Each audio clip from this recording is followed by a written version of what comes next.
3 सितंबर से 17 सितंबर तक रहेगा पितृपक्ष। क्या पितरों द्वारा आपको मिल रहा है कष्ट? कैसे पाएं पितरों के श्राप से मुक्ति? कोरोना काल में कैसे करें पितरों का श्राद्ध? बता रहे हैं देवज्ञ डॉक्टर श्रीपति त्रिपाठी जी, वो भी सिर्फ धर्म ज्ञान पर। तो नमस्कार, मैं हूं डॉक्टर श्रीपति त्रिपाठी। महर्षि भृगु ने अपने अतुलनीय ग्रंथ भृगु संहिता में अनेक प्रकार के श्रापों का उल्लेख किया है, जैसे ब्राह्मण श्राप, सर्व श्राप, भाई श्राप, मातृ श्राप, पत्नी श्राप, मामा श्राप, पितृ श्राप अथवा पितर श्राप आदि।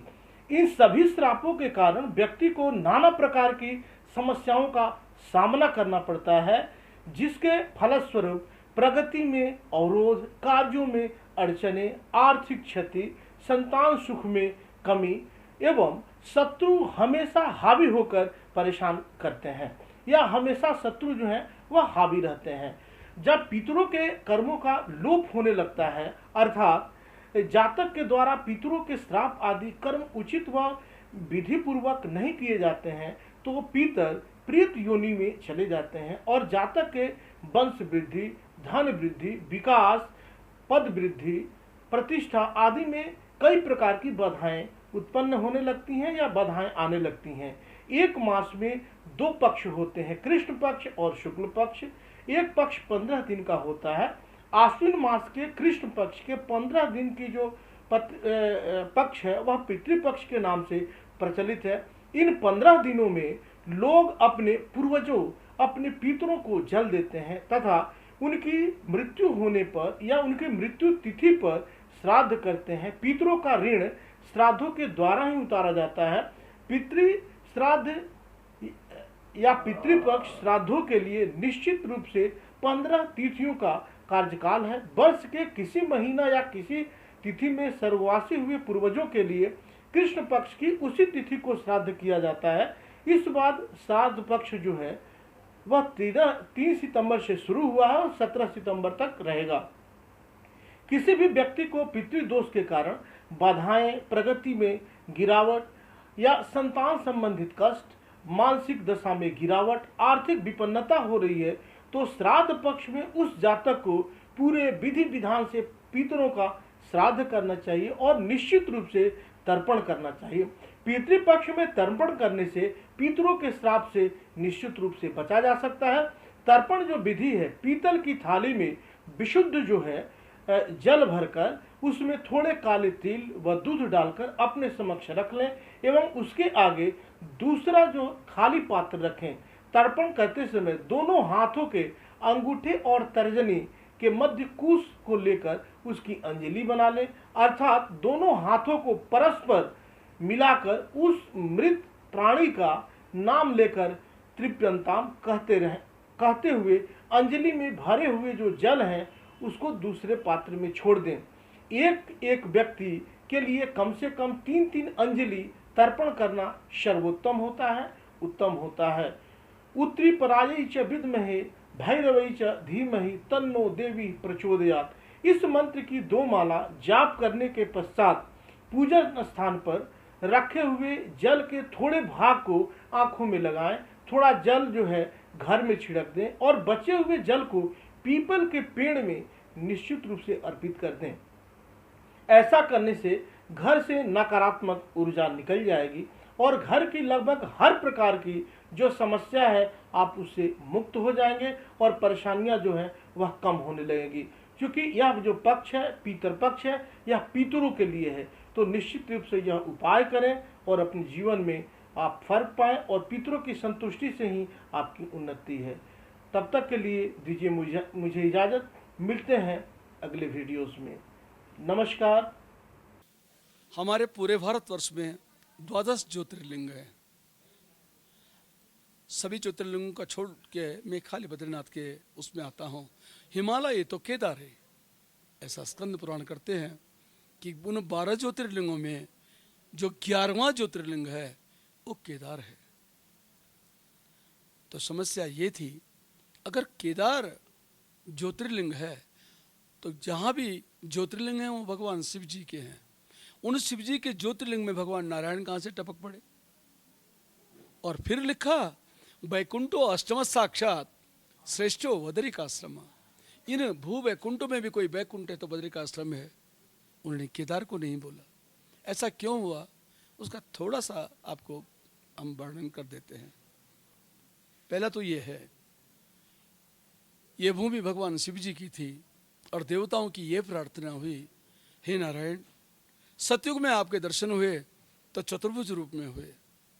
त्रेता युग आया तो फिर भगवान का रामावतार हुआ। छोटे अन्य अंश अवतार, कला अवतार, युगा अवतार बहुत हुए, लेकिन छोटे हुए, उनमें रामावतार सबसे बड़ा था। रामावतार अगर हो गया तो त्रेता में जिन लोगों ने जन्म लिया होगा उन्होंने भगवान श्री राम को देखा। त्रेता भी गया, तब आया द्वापर। तो द्वापर में लिखते हैं भागवतकार कि कृष्णस्तु भगवान स्वयं।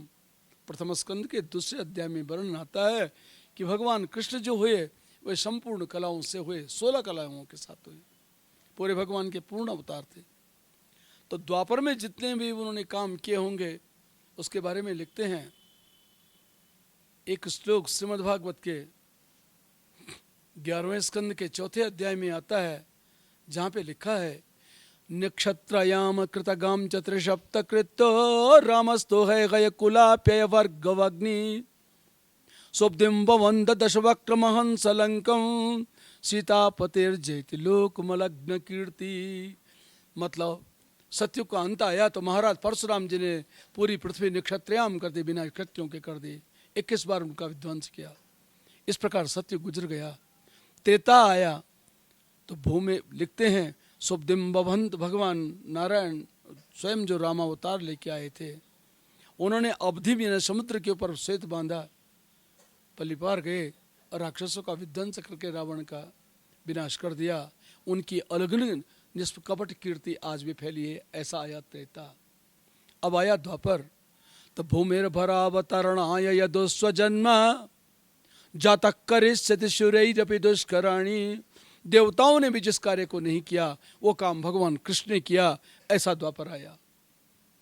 अब लिखते हैं जब 3 युग तक दर्शन हो गया, चौथा युग आने का है, तो लिखा है उसमें कि बदिर्विमोहयति यज्ञ कृतो ददर्घन। जब ऐसा कलयुग आएगा जिसमें कोई भी अच्छी तरह बात न कर सके, उल्टे उल्टे काम होंगे, तो भगवान का फिर अवतार होगा और वो भूमि का भार उतार देंगे। लेकिन जब होगा तब होगा, तो देवताओं का यही प्रश्न था, जब होगा कल के अवतार तब होगा, तब तक तो आधा संसार समाप्त हो जाएगा।